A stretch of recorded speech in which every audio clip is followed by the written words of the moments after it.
Morning everyone, কেমন আছো? আশা করি সবাই ভালো আছো। তো আজকে আরেকটা নতুন সকাল আর একটা নতুন ব্লগ নিয়ে চলো তোমাদের সাথে শুরু করি।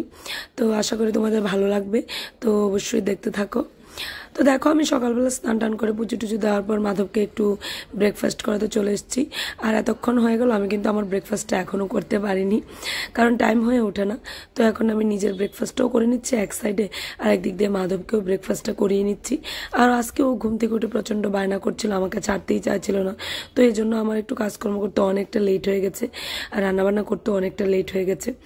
আর ও সকালবেলা ঘুম থেকে উঠে প্রচণ্ড বায়না করে, বিশেষ করে বাচ্চারা তো ম্যাক্সিমাম বাচ্চারাই বায়না করে, আর ও বায়না করে। তো আজকে একটু বেশি বায়না করছিল, তো ও আমাকে ছাড়তেই চাইছিল না। তো আমি ওর কাছে যদি বসে থাকি, তো আমার তো অন্যদিক দিয়ে একটু টাইমটা লেট হয়ে যায় না। তো লেট হয়ে গেছিলো, তো এই জন্য অন্যদিক দিয়ে একটু কাভার আপ করতে আমার অনেকটা লেট হয়ে গেছিলো। তো দেখো, যাই হোক, সিঁদুর টুদুর ওকে একটু ঠান্ডা করে, ওকে মুডটা একটু ফ্রেশ করে তারপর আমি একটু সিঁদুর পরে নিচ্ছি। বাস সকালবেলা যা একটু থাকে, এই যে আর এখন তো যা গরম পড়েছে না, লোশন টোশন কিছুই দিতে পারছি না। তো যাই থাকে আমি একটু নিজেকে নিজে পরিপাটি করে রাখতে ভালোবাসি। তো একটু আধটু যাই থাকে সকালবেলা যতটুকুই টাইম পাই, মনে করো নিজের জন্য একটু অন্তত 5 মিনিট বের করলেই বাস হয়ে যায়।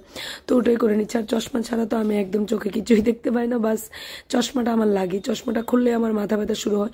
কী যে করবো, একে তো গরমের যন্ত্রণা, চশমা চোখে দিলে ঘেমে যাচ্ছি, আর চশমা খুললে বাস চোখে দেখতে পাচ্ছি না, মাথা ব্যথা করছে, প্রচণ্ড প্রবলেম হচ্ছে, একদম তাকাতেই পারছি না সামনের দিকে কোনো কিছুর দিকে। রান্না তো দূরের কথা, কোনো কাজকর্মই করতে পারছি না। তো এইদিকে দেখো, আমি ওইদিকে রেডি হতে হতে রান্নাঘরে আমার হাজব্যান্ডের জন্য টিফিন আনতে, ব্রেকফাস্ট রেডি করতে করতে এসে দেখি এইখানের যে কাভারটা দেখছো টেবিলের, ওটার মধ্যে মাধব লিচি ড্রিঙ্কস ফেলে দিয়েছে। তো এটাকে আবার নতুন করে সব আবার তুলে পরিষ্কার করে নিচ্ছি। এই করতে হয়, যেদিকে আমি কাজ মনে করো কমাতে যাচ্ছি, ওইদিকে আবার আমার জন্য রেডি হয়ে থাকে, কারণ মাধব তো এই কাজেই সারাক্ষণ রেডি হয়ে থাকে। তো যাই হোক, এই কাভারটা চেঞ্জ করে নিয়ে আমি দুটো কাভার রেডি করে নিয়েছি আগে থেকেই টেবিলের। একটা ময়লা হলে আরেকটা দিয়ে দিই। আর চলো রান্না করে যাই, একটু গিয়ে দেখি কি মাছ এনেছে। তো আজকে এনেছে না একদম লোকাল কাতলা মাছ এনেছে আমার হাজব্যান্ড, বেশ বড় মাছটা। আর আমি যদিও আমি বড় মাছ ভালোবাসি না, কিন্তু লোকাল বলেছে এজন্য, আচ্ছা যাই হোক, খাবো, ফেলে তো আর দেবো না, খেতে তো হবেই। তো ও যা আনে তাই তো খেতে হয়। কিন্তু আমার না ইচ্ছে, এই যে গরমের মধ্যে পাতলা পাতলা ঝোল, এই যে ছোট ছোট মাছ, চারাপোনা মাছ, এগুলো খেতে বেশ দারুণ লাগে। তো আমাদের দিকে কি বলতো, বাজারে না একদম সকাল সকাল যদি যাওয়া যায়, তাহলে একদম তরতাজা ফ্রেশ টাটকা মাছটা নিয়ে আসা যায়, তাও তুমি ছোট মাছ পাবে। আর যদি তুমি একটু বেলা করে যাও না, এই যে মনে করো 8:30 9টার দিকে যাও, তাহলে এত সুন্দর মাছ পাবে না, যা আছে তাই পাবে, সবাই নিয়ে যা থাকে তাই পাবে। তো তেমনটাই আমার বেলা হয়। আর বাড়ির কাছে গাড়ি থাকলে লেট হয়ে যায়, একটা কথা আছে না, ওটাই আমার বেলা হয়। আমার বাড়িতে একদম মাছ বাজারের কাছে, সেই জন্য আমার লেট হয়। তো চলো মাছটাকে ভেজে নিয়েছি, যেহেতু একটু মাছ পেঁয়াজি করে নিই, আজকে আর অন্য কিছু রান্না করবো না। এদিকে মাছ পেঁয়াজি বসিয়ে দিলাম। তো যা নর্মাল মশলা লাগে, পেঁয়াজ কুচি আর পেঁয়াজ আর কাঁচা লঙ্কা আদা একটু পেস্ট করে নিলাম, বাস ঝোলটাও দিয়ে দিলাম। এখন ফুটে আসলে বাস দিয়ে দেবো মাছগুলো যেগুলো ভেজে রেখেছি, আর একটু ধনেপাতা দিয়ে দিয়েছিলাম। আর এই ধনেপাতাগুলো না আমার মা এনেছিল, তো এগুলো আছে এখনো, তো এগুলো দিয়ে দিচ্ছি। আর মা আসার সময় অনেক কিছু নিয়ে এসেছিল, কিন্তু আফসোস মা এবার বেশি দিন থাকতে পারে না। আর এখন মা থাকতেও পারবে না, যেহেতু আমার বোনের সাথে থাকতে হয়। আমার বোন একটা জব করে, তো মা আস্তে আস্তে অনেক, মা আসলে বোনের প্রবলেম হয়ে যায়, তো এই জন্য আসতে পারছে না।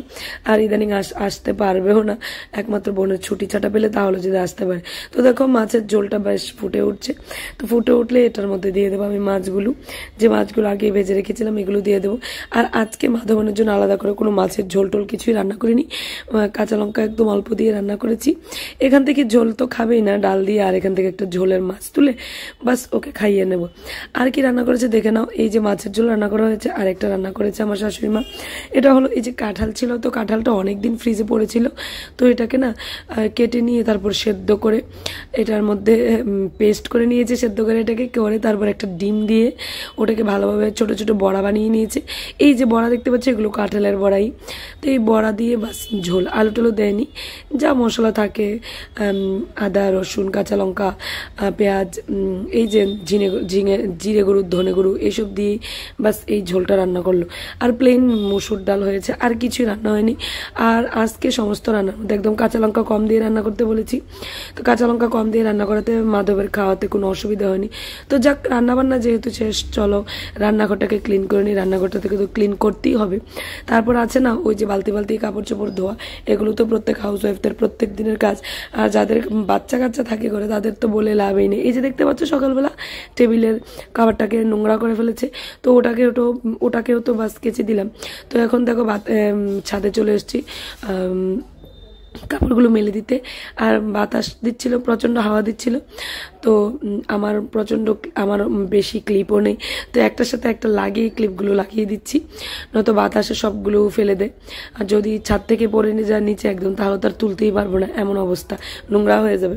তো দেখো সবগুলো মেলে দিয়ে বাস ঘরে চলে যাবো আবার। কিন্তু হাওয়া দিচ্ছিল, বাতাস ছিল, কিন্তু ওই যে রোদ্রের হিটটা না, এটা কম ছিল না, গরম কিন্তু ছিল। 34 ডিগ্রি আছে আমার ঘরের টেম্পারেচার। বাইরে বেরোলে ঠান্ডা লাগে, কিন্তু আমার ঘরে গরমই লাগে। জানি না এত গরম লাগছে, ভাল লাগছে না। আর আজকের গরমটা না একটা বিভৎস গরম, মানে কি বলবো তোমাদেরকে, বলতে পারছি না এরকম গরম। তোমরা জানি ফিল করছো, বুঝতে পারছি, আমার মতো তো সবাই। আর যারা যারা আমার মতো হাউস ওয়াইফ আছো তাদের তো বাস একঘেয়েমি একটা কাজকর্ম আছে, এটার মধ্যে সারাক্ষণ লেগে থাকতে হয়। আর এই গরমে আর বাচ্চা কাচ্চার যন্ত্রণা, রান্না বান্না, হাজব্যান্ডের আবদার, এটা রান্না করে দাও ওটা রান্না করে দাও, মানে কি বলবো, সকালবেলার পুজোর সবকিছু। যদিও আমি পুজো দেওয়াটাকে কোনো কাজই মনে করি না, ইচ্ছে থেকেই পুজো দিতে ভালো লাগে। যেদিন আমি পুজো ঘরে দিতে পারি না এদিন আমার ভালো লাগে না, কেমন জানি লাগে যেন কি করিনি। তো দেখো ছাদ থেকে চলে এসেছি এখন ব্যালকনিটা না, এই যে ঝড় তুফান গেল, তো ব্যালকনিতে জল পড়ে মাটি টাটি পড়ে একদম নোংরা হয়ে আছে। তো অনেকদিন ধরে ভাবছি এটাকে ভালোভাবে একটু মুছে নেব ঝাড় দিয়ে। তো আজকেই টাইম পেলাম, ভাবলাম ভালোভাবে ঝাড় দিয়ে মুছে নিই। তো টাইম যেহেতু পেয়েছি তো এখনই মুছে নেব। তো আমি দেখতে পাচ্ছ যে বালতির মধ্যে জল দিয়ে মুছছি, বিশ্বাস করো 3বার আমার জলটাকে চেঞ্জ করতে হচ্ছে, এত পরিমাণে ময়লা জমে গেছে না। তো 3বার ময়লাটাকে এটা আমার চেঞ্জ করতে হচ্ছিল। লাস্ট যখন আমি মুছেছিলাম তখন আমি এটার মধ্যে সার্ফ এক্সেল দিয়ে মুছেছিলাম, যাতে একটু নিট অ্যান্ড ক্লিন থাকে। তো এখানে ব্যালকনিটা মোছার পর স্নান করে ভাত টাত খেয়ে কাজকর্ম শেষ হয়ে গেছিলো। তো লাঞ্চ করে সবাইকে লাঞ্চ করিয়ে একটু ন্যাপ নিয়েছিলাম। দুপুরের ঘুম থেকে উঠে বাস কাপড় চোপড়গুলো ছাদ থেকে নিয়ে আসলাম। তো এগুলো একটু গুছিয়ে নেব। তো এগুলো গুছিয়ে নিতে অনেকক্ষণ টাইম লেগেছিল। আর দুপুরবেলা আজকে ঘুমোতে পারিনি। আর আমার না একটু পাওয়ার ন্যাপ নিতে হয়, নয়তো ভালো লাগে না, আমি আবার সেই এনার্জি পাই না। দুপুরবেলা যদি একটু ঘুমোতে পারি, অ্যাটলিস্ট আধা ঘন্টাও যদি আমি একটু ঘুমোতে পারি, তাহলে আমি এনার্জেটিক হয়ে যাই। বিকেলবেলার জন্য আবার সেই রেডি হয়ে যাই, সেই ঘোড়া দৌড় দেওয়ার জন্য, আমি ম্যারাথন দৌড় দেওয়ার জন্য। কারণ আমি তো সারাক্ষণ দৌড় দিতেই থাকি, কাজকর্ম তো করি না, শুধু দৌড়াদৌড়ি করি। সারাক্ষণ দৌড়াদৌড়ি করতে লাগে বাচ্চা কাচ্চাদের সাথে, হাজব্যান্ডের এই ফরমাইশ ওই ফরমাইশ, তারপর ঘরের কাজকর্ম। বুঝতেই পারছো, যারা আমার মতন হাউস ওয়াইফ তারা বুঝতেই পারছো। তো এক এক করে ভাগে ভাগে সবকিছু আমি গুছিয়ে নিয়েছি। আমার জামা কাপড়, আমার মেয়ের জামা কাপড় একটাতে, আমার হাজব্যান্ডের একটাতে, আর একটাতে আমার ছেলে। তো এই যে দেখতে পাচ্ছ সকালবেলা যে মাধবনের মহান কাজটা ছিল, এই যে কাজের ফলটা দেখতে পাচ্ছ। ওই দেখো আবার চলে এসছে, আবার কিছু না একটা কিছু কাজ আমার জন্য রেডি করে রেখে যাবে। উফ বাবা, কি বলবো, এত যন্ত্রণা করে।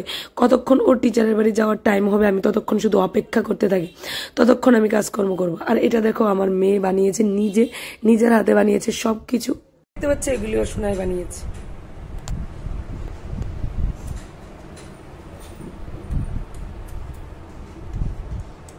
তা আমার মেয়ে এইগুলো নিজের হাতে বানিয়েছে, সত্যি ক্লে দিয়ে বানিয়েছে। ওকে আমার বারবার ক্লে এনে দিতে হয়, অনলাইনে অর্ডার করে আনি। তো ক্লে দিয়ে ওই এরকম করে সুন্দরভাবে গোলাপ ফুল বানায়।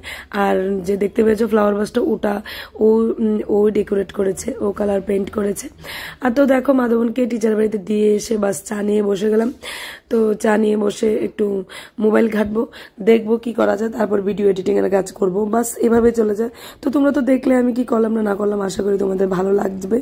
ভালো লেগে থাকলে প্লিজ লাইক করবে, কমেন্টস করবে, শেয়ার করবে, আর প্লিজ প্লিজ প্লিজ তোমরা আমার চ্যানেলটাকে সাবস্ক্রাইব করবে। তোমরা আমাকে সাপোর্ট না করবে আমি সামনের দিকে এগিয়ে যেতে পারবো না। তো তোমাদের ভালোবাসা, সাপোর্ট আমার খুবই দরকার। তো please support me and subscribe me. তো টিল দেন, বাই বাই।